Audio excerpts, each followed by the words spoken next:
Bienvenidos a un nuevo video de la Cátedra Física 1 de la Universidad Tecnológica Nacional, Facultad Regional Rosario. En esta oportunidad veremos la resolución de problemas de traslación y rotación aplicando leyes de Newton y por consideraciones energéticas. Primero, vamos a recordar cuáles son los pasos a seguir para resolver problemas aplicando leyes de Newton.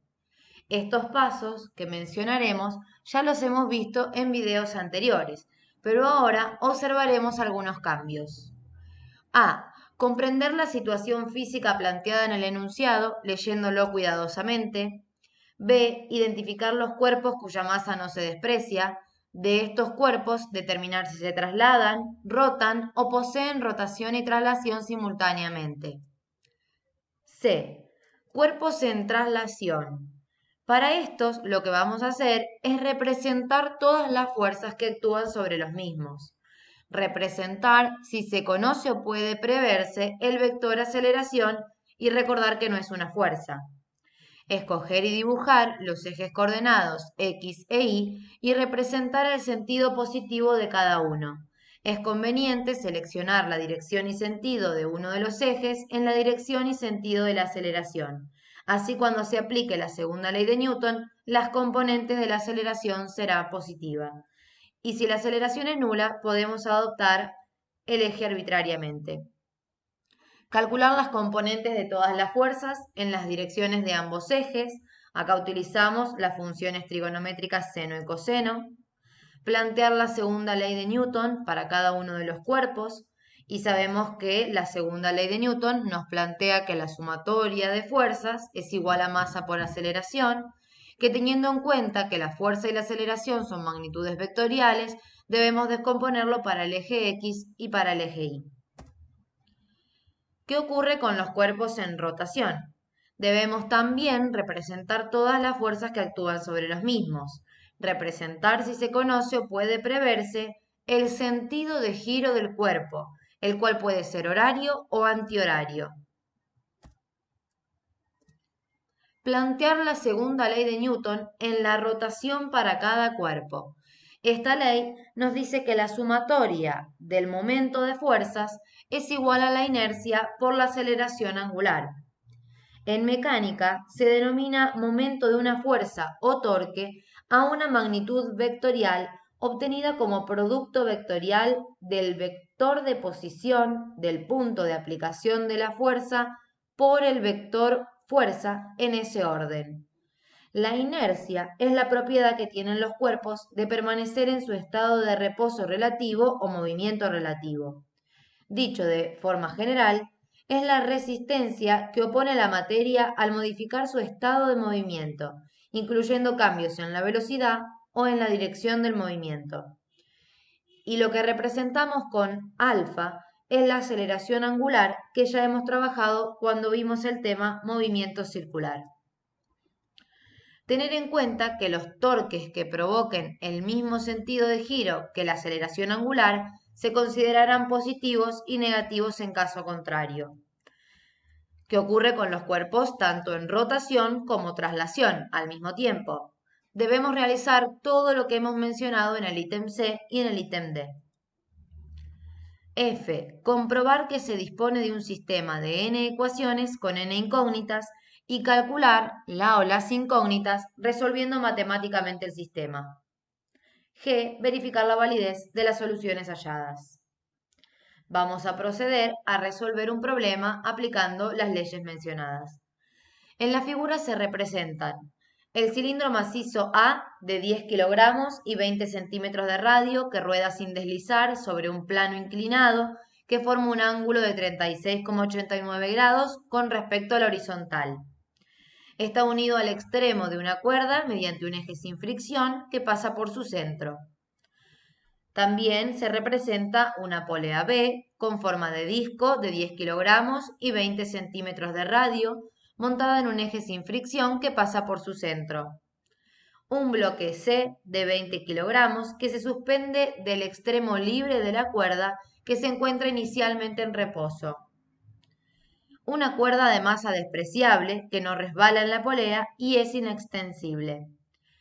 Calcula la magnitud de la aceleración de los bloques y la polea y las tensiones de la cuerda aplicando las leyes de Newton. Vamos con el primer paso, que consiste en comprender la situación física planteada en el enunciado leyéndolo cuidadosamente. Según lo que hemos leído en el enunciado, podemos interpretar que este sistema físico no se encuentra en equilibrio, sino que partiendo del reposo comienza a moverse con una aceleración constante.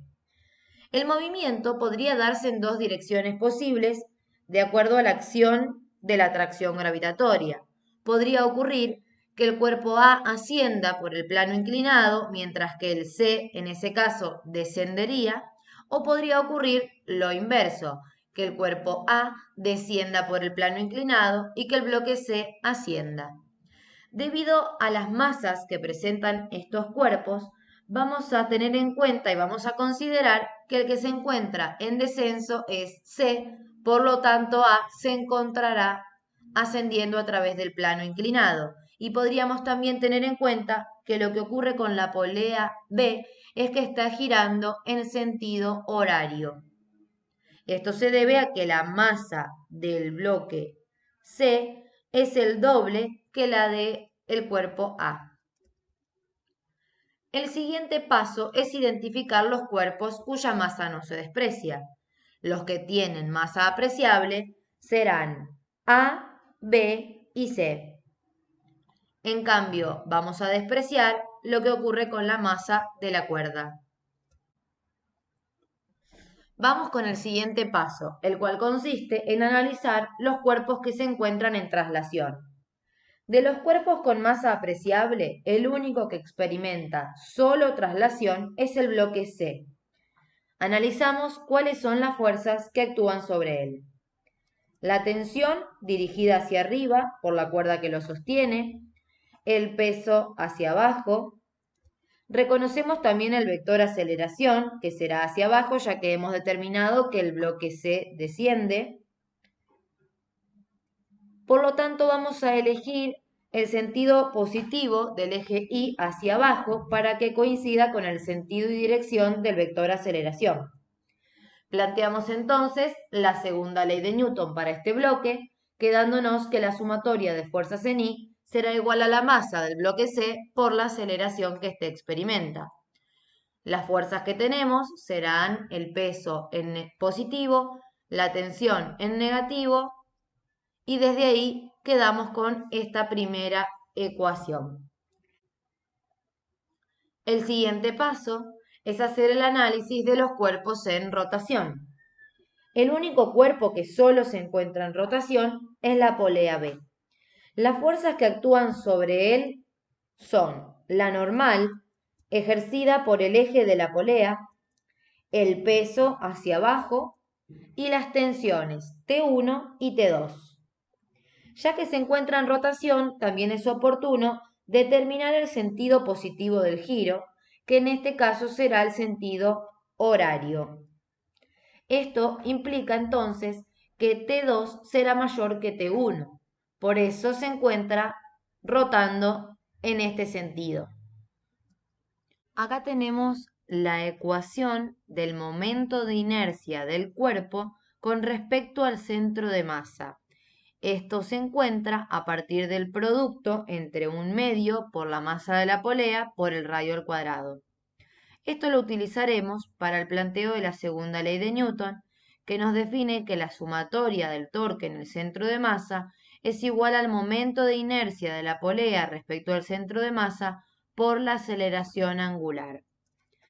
Para plantear el momento de fuerzas, recuerden que se plantea a partir del producto entre la distancia al centro de masa por la fuerza, que en este caso sería la fuerza T2 por el radio, que la asignamos como positivo porque va en sentido horario, y en negativo asignamos el producto de T1 por el radio, ya que se encuentra en el sentido antihorario.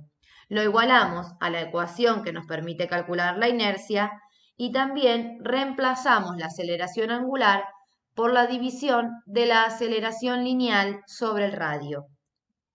A partir de esto, como todos los términos poseen al radio, podemos simplificarlo y logramos esta segunda ecuación que denominamos B. Continuamos. Ahora debemos analizar los cuerpos que se encuentran en rotación y traslación simultáneamente. El cuerpo que se encuentra en rotación y traslación es el cilindro A. Las fuerzas que actúan sobre él son la normal, ya que se encuentra apoyado sobre el plano inclinado, el peso hacia abajo, el cual vamos a descomponer en el eje X y en el eje Y, la tensión por la cuerda que lo sostiene y la fricción, que siempre es en sentido contrario al movimiento. Como sabemos que A se encuentra en ascenso por el plano inclinado, la fricción se ubica en el sentido contrario, hacia abajo. Ya que se encuentra en rotación, tenemos que identificar el sentido positivo de giro, que será el horario. Agregamos entonces a la aceleración angular en este sentido, que la vemos determinada con color azul. Además, identificamos el vector aceleración lineal, el cual será positivo hacia arriba. Debido a esto, elegimos al eje X positivo en la misma dirección y sentido, y el eje Y positivo hacia arriba, aunque es arbitrario, podríamos elegirlo hacia abajo también. Planteamos entonces la segunda ley de Newton, también teniendo en cuenta que la ecuación para el cálculo de la inercia en el centro de masa es igual a 1/2 de la masa del cilindro A por el radio al cuadrado. La segunda ley de Newton queda determinada, que es la sumatoria del momento de fuerzas igual a la inercia del centro de masa por la aceleración angular. La única de las fuerzas que vemos en la figura que no pasa directamente su línea de acción por el centro de masa es la fricción. Por lo tanto, es la única que va a realizar un momento de fuerza. Para encontrar este momento, realizamos el producto de la fuerza fricción por el radio, el cual coincide con ser la distancia al centro de masa. Esto será igual entonces a 1/2 de la masa del cilindro por el radio al cuadrado, cumpliendo con la ecuación de inercia, y reemplazamos a la aceleración angular a partir de la división entre la aceleración lineal dividido el radio. Desde ahí simplificamos el radio, ya que se encuentra en ambos términos, y desde acá encontramos la ecuación que nos permitirá hallar cuál es la fuerza de fricción. Debemos tener en cuenta que en el bloque A no será válida el cálculo de la fricción a partir del producto entre el coeficiente de fricción y la normal, ya que esta fricción no necesariamente es esa que veníamos trabajando hasta ahora. Si planteamos ahora la segunda ley de Newton para el eje X, nos queda que es igual a la masa del cilindro por la aceleración lineal en X. Tendremos aquí a la tensión 1 positiva y la componente en X del peso en negativo. También tenemos que tener en cuenta la fricción en negativo por ir en sentido contrario a nuestro desplazamiento. Desde acá reemplazamos lo que hemos encontrado de la fricción, quedándonos la expresión de la siguiente manera y logramos así una nueva ecuación que llamaremos C. Otra forma en que podemos resolver lo que hemos hecho en la diapositiva anterior es aplicar sumatoria de torques con respecto al eje instantáneo de rotación que vemos en la figura y está señalado como O, en color rojo. Acá aplicaríamos entonces lo que conocemos como teorema de Steiner, que nos dice que el momento de inercia respecto de un eje es igual al momento de inercia respecto de un eje paralelo y que pase por el centro de gravedad más el producto de la masa por la distancia al cuadrado entre ambos ejes. Entonces, si queremos calcular la inercia en el eje instantáneo de rotación O, lo encontraremos a partir del cálculo de la inercia en el centro de masa, que se encuentra siendo 1/2 de la masa del cilindro por el radio al cuadrado, más la masa por la distancia al cuadrado entre ambos ejes, que la distancia entre ambos ejes coincide con ser el radio también. Entonces la expresión nos termina quedando como 3/2 de la masa del cilindro A por el radio al cuadrado. Entonces, si desde acá planteamos la segunda ley de Newton, pero tomando como eje en el puntito O, nos queda que la sumatoria de momento de fuerzas en este eje será igual a la inercia en este eje por la aceleración angular. Si tomamos referencia a este eje instantáneo, tenemos que tener en cuenta que la línea de acción de la tensión se encuentra a una distancia igual al radio. También tenemos que tener en cuenta que la componente en X del peso se encuentra también a una distancia igual al radio de este eje instantáneo. Por lo tanto, planteamos el torque a partir de la tensión 1 por el radio en positivo por generar una rotación en sentido horario, y en negativo la componente del peso por el radio, ya que genera una rotación en sentido antihorario. Y esto será igual a lo que hemos mencionado arriba sobre la inercia en este eje instantáneo por la aceleración angular, que la reemplazamos como la aceleración lineal sobre el radio. Desde acá logramos esta expresión que podemos observar que es similar a la que hemos mostrado en la diapositiva anterior. Ya hemos observado en las diapositivas anteriores que disponemos de estas tres ecuaciones que hemos mencionado como A, B y C. En estas observamos que poseemos aceleraciones que serán iguales, ya que la cuerda que las sostiene, tanto al bloque C como al cilindro A, es inextensible. Por lo tanto, la aceleración para cada uno de estos bloques será la misma.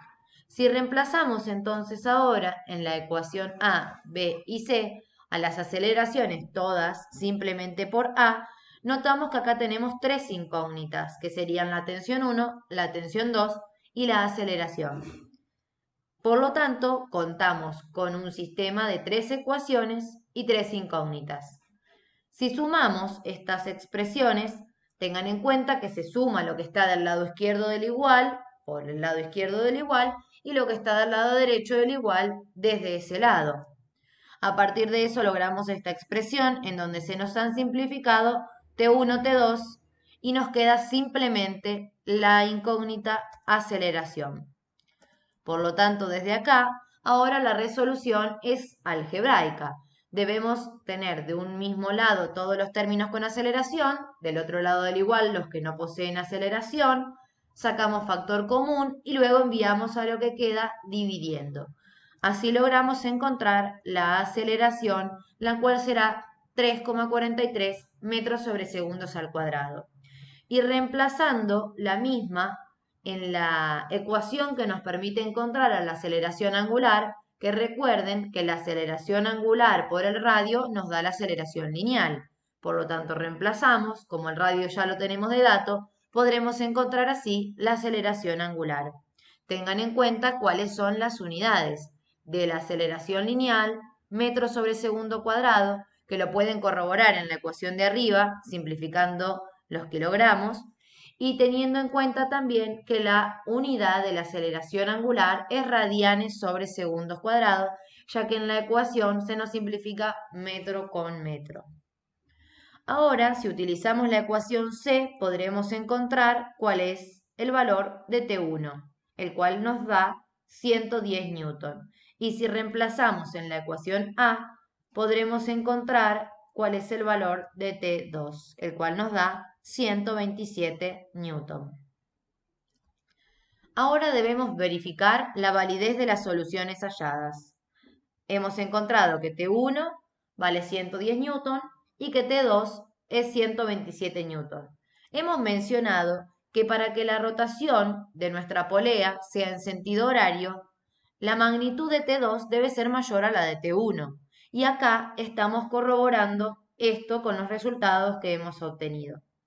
Si ocurriría que T1 es igual a T2 es igual a T, lo llamaríamos simplemente T, como veníamos haciendo en las prácticas anteriores, ¿qué ocurriría con la polea B? Al plantear la segunda ley de Newton, a partir de la sumatoria del momento de fuerzas igual a la inercia del centro de masa por la aceleración angular, nos quedaría la tensión por el radio menos la tensión por el radio, ya que una de estas tensiones provoca el giro en sentido horario y otra en antihorario, por eso una es positiva y la otra será negativa. De esa manera se nos simplificarían y nos quedaría que la sumatoria del momento de fuerzas es igual a cero. De esta manera, no podríamos determinar que hay una aceleración angular, porque ya sabemos que la inercia en el centro de masa no es cero. Así que lo que ocurriría es que la aceleración angular tendría que ser nula para que ocurra esto. O sea que la polea B no se mueve o se estaría moviendo con una velocidad constante. Por lo tanto, debido a que ya hemos determinado que se está moviendo con una aceleración constante, vamos a determinar entonces que T2 es mayor a T1 y gira la polea B en sentido horario, como habíamos determinado en un principio. Ahora vamos a ver cuáles son los pasos para resolver problemas aplicando consideraciones energéticas. También lo hemos visto en videos anteriores, solo que ahora analizamos qué va a ocurrir con los cuerpos que tienen rotación. El paso A es comprender la situación física planteada en el enunciado leyéndolo cuidadosamente. El paso B es identificar los cuerpos cuya masa no se desprecia. C. Representar todas las fuerzas que actúan sobre los mismos. D. Seleccionar un estado inicial y otro final. E. Representar el vector desplazamiento, delta R, entre estos dos estados. F. Plantear para todo el sistema físico el teorema de trabajo y energía, el cual plantea que el trabajo total es igual a la variación de la energía cinética. Y también se puede plantear que la sumatoria del trabajo de fuerzas no conservativas es igual a la variación de la energía mecánica. Este teorema puede estar planteado de cualquiera de las dos maneras y está correcto de ambas formas. Recordemos que estas dos ecuaciones son escalares y se aplican entre un estado inicial y final, pero se aplican a todo el sistema. No se debe resolver cada ecuación para cada cuerpo como hacemos con las leyes de Newton, sino que acá aplicamos solo una ecuación para todo nuestro sistema, incluyendo a todos los cuerpos que lo componen. G. Disponemos de una sola ecuación donde obtendremos la incógnita del problema resolviendo matemáticamente. H. Verificar la validez de las soluciones halladas. Vamos a resolver el problema por consideraciones energéticas. Observamos en la figura la misma información que hemos mostrado antes. Cilindro macizo A de 10 kilos de masa y 20 centímetros de radio que rueda sin deslizar sobre un plano inclinado con un ángulo de 36,89 grados con respecto al horizontal. Está unido al extremo de una cuerda mediante un eje sin fricción que pasa por su centro. Una polea B con forma de disco de 10 kilogramos de masa y 20 centímetros de radio montada en un eje sin fricción que pasa por su centro. Un bloque C de 20 kilogramos que se suspende del extremo libre de la cuerda que se encuentra inicialmente en reposo. Una cuerda de masa despreciable que no resbala en la polea y es inextensible. Calcula la rapidez del bloque C cuando ha descendido 50 centímetros aplicando consideraciones energéticas. Bueno, el primer paso es comprender la situación física planteada en el enunciado leyéndolo cuidadosamente. Y como ya hemos mencionado, se trata de un sistema físico que no se encuentra en equilibrio, donde el bloque C puede caer arrastrando hacia arriba el bloque A sobre el plano inclinado, o bien el bloque C ascender mientras A va hacia abajo por el plano inclinado. Pero debido a que la masa de C es mayor, de hecho es el doble que la de A, consideramos que ocurre la situación mencionada inicialmente. C. Representar todas las fuerzas que actúan sobre los mismos. Ya lo hemos analizado en la resolución anterior por las leyes de Newton y observamos que tenemos en el cilindro macizo A, la normal, el peso que lo descomponemos en X y en Y, la fricción y la tensión. También observamos en la polea B que tendremos la normal, el peso y las dos tensiones. Y en cuanto al bloque C, tenemos la tensión y el peso. Lo siguiente es seleccionar un estado inicial y otro final.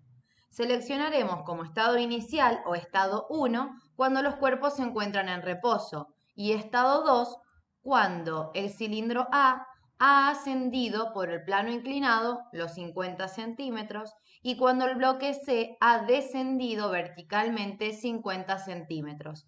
Al estado final lo llamamos como estado 2. El siguiente paso es representar el vector desplazamiento entre los dos estados. Ya sabemos que este vector irá dirigido desde el estado 1 hasta el estado 2, a partir de los que acabamos de determinar. Luego debemos plantear el teorema de trabajo y energía, que lo plantearemos a partir de que la sumatoria del trabajo de fuerzas no conservativas es igual a la variación de la energía mecánica. Antes de hacer el planteo, debemos tener en cuenta que hay fricción entre la cuerda y la polea. Esto lo hace girar, pero la cuerda no resbala. Por lo tanto, no hay movimiento de la cuerda relativo a la polea. Por lo tanto, la fuerza de rozamiento entre la cuerda y la polea no realiza un trabajo. No hay una pérdida de energía mecánica por esta fricción. Por eso, el trabajo de esta fricción que estamos mencionando es nulo. No lo vamos a tener en cuenta a la hora del cálculo a partir de este teorema. Hay fricción entre el cilindro A y el plano, que de hecho es la que lo hace girar, pero no hay movimiento relativo, por lo tanto la fuerza de rozamiento entre el plano y el cilindro no realiza trabajo. O sea, no hay pérdida de energía mecánica por fricción. Por lo tanto, el trabajo de la fricción será nulo. Por otro lado, el trabajo de las tensiones de la cuerda sobre cada uno de los cuerpos y la polea es distinto de cero. Y tenemos que tener en cuenta que es una fuerza no conservativa. Pero cuando hacemos la suma de los trabajos de todas estas tensiones, se terminan anulando. Por lo tanto, la sumatoria del trabajo de las tensiones también es nulo. No. El peso de la polea y la normal de esta, como no se desplaza, realizan un trabajo también nulo. Vamos a plantear ahora sí el cálculo del teorema de trabajo y energía. Sabemos que la energía mecánica se encuentra a partir de la suma entre la energía cinética y la energía potencial. Y a su vez, la energía cinética puede ser tanto de rotación como de traslación. Acá está señalado que energía cinética de rotación vamos a calcularle al cilindro A y a la polea B, de traslación al cilindro A y al bloque C, y en cuanto a la energía potencial, solo lo trabajaremos para el cilindro A y para el bloque C, ya que la polea tiene una energía potencial inicial y final exactamente igual, ya que su altura no varía durante este problema. Como ya hemos mencionado, la sumatoria del trabajo de fuerzas no conservativas es nulo. Ahora vamos por parte. ¿Qué ocurre con la energía cinética de rotación? La inicial, tanto para A como para B, es nula, ya que inicialmente se encuentran en reposo. Pero en el estado final sí debemos considerarla. ¿Cómo se calcula? A partir de un medio de la inercia por la rapidez angular al cuadrado. Planteamos por un lado para A, por otro lado para B. ¿Qué ocurre con la energía cinética de traslación? Lo que ocurre, al igual que la de rotación, que la inicial es nula, tanto para A como para C, ya que se encuentran en reposo. Por lo tanto, planteamos la energía cinética final, que se calcula a partir de un medio de la masa por la rapidez al cuadrado. Acá observamos que se plantea en un mismo término tanto para el cilindro A como para el bloque C, ya que la rapidez es la misma. Por otro lado, planteamos la energía potencial para C, la cual ponemos en negativo ya que este bloque desciende. Y en el caso de A, para poder encontrar cuál es la variación de la altura de A, lo calculamos a partir de h por seno de phi. Tengan en cuenta que el cálculo o cómo se resuelve, cómo se encuentra esta variación de la altura, ya lo hemos mencionado en el video anterior. Se resuelve a partir de la función trigonométrica seno del ángulo 36,89 grados, que recuerden que se define como cateto opuesto sobre hipotenusa. Lo que nosotros reconocemos y que ya sabemos es la hipotenusa, es decir, cuánto recorrió por el plano inclinado. Si tienen alguna duda sobre esto, pueden recurrir a observarlo en el video anterior. Ahora lo que hacemos es la energía potencial de C y la variación de la energía potencial de A es enviarla hacia el otro lado del igual. Podremos reemplazar aquí la rapidez angular, tanto la de A como la de B, a partir de la rapidez lineal sobre el radio, porque recuerden que hemos aprendido cuando dimos el tema movimiento circular que todo lo angular por el radio es lo tangencial o lineal. Por eso desde ahí, si nosotros despejamos cuál es la rapidez angular, será igual a la división entre la rapidez lineal y el radio. Por lo tanto, logramos las expresiones que vemos en este renglón. Desde acá podemos hacer una simplificación de radios, ya que observamos que en los dos últimos términos se encuentra el radio al cuadrado, tanto multiplicando como dividiendo. Luego lo que hacemos es sacar factor común, la rapidez al cuadrado, y el término que nos queda ahí entre paréntesis lo podremos enviar hacia el otro lado dividiendo. Luego, si enviamos la potencia raíz, podemos encontrar que la rapidez es 2,62 metros sobre segundos. Nosotros logramos, a partir de encontrar esta rapidez, la comparación de lo que ocurre por la resolución por leyes de Newton. Observamos que la rapidez al cuadrado que logramos encontrar por consideraciones energéticas es a partir de la ecuación que vemos arriba. Y la rapidez al cuadrado, si utilizamos los conocimientos que aprendimos en cinemática, será igual a la rapidez inicial al cuadrado más 2 por la aceleración por h. Entonces desde acá podremos despejar cuál es la aceleración y logramos encontrar entonces que la aceleración, por consideraciones energéticas, nos da igual a 3,43 metros sobre segundos al cuadrado, exactamente la misma magnitud que hemos encontrado a través de las leyes de Newton. Del problema anterior, calcula la fuerza de rozamiento sobre el cilindro A. Calcula el mínimo coeficiente de rozamiento estático entre el plano inclinado y el cilindro A para que éste ruede sin deslizar. ¿Qué ocurre si el coeficiente de rozamiento estático entre el cilindro A y el plano inclinado es 0,1? ¿Y qué ocurre si el coeficiente de rozamiento estático entre el cilindro A y el plano inclinado es 0,3? Para poder encontrar cuál es la fuerza de rozamiento sobre el cilindro A, ya hemos encontrado en diapositivas anteriores una ecuación que nos permite encontrar esta fricción a partir del producto de un medio por la masa del cilindro por la aceleración. La aceleración ya la obtuvimos por cualquiera de los dos caminos y nos queda entonces que la fricción es 17,2 newton. Vamos con el B. Nos pide calcular el mínimo coeficiente de rozamiento estático entre el plano inclinado y el cilindro A para que ruede sin deslizar. Entonces lo primero que vamos a calcular va a ser cuál es la fricción estática máxima. Esto se calcula como venimos calculando siempre, el coeficiente de rozamiento estático por la normal del cilindro A, que ya sabemos por medio de las leyes de Newton que la normal de A es igual a la componente ni del peso, el que se calcula a partir de la masa por la gravedad por coseno del ángulo del plano inclinado. Entonces lo que hacemos es comparar qué ocurre entre la fricción que ya hemos calculado y esta fricción estática máxima. Para que ruede sin deslizar, lo que tiene que ocurrir es que esta fricción estática máxima sea mayor que la fricción que hemos calculado en las diapositivas anteriores.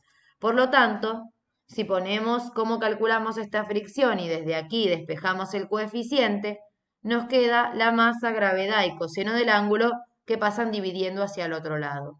De esta manera, ponemos la fricción, que es 17,2 newton, que ya la hemos calculado arriba, sobre la información que tenemos de masa, gravedad y coseno del ángulo, y logramos encontrar que el coeficiente de rozamiento estático mínimo es de 0,219. Recuerden que es adimensional.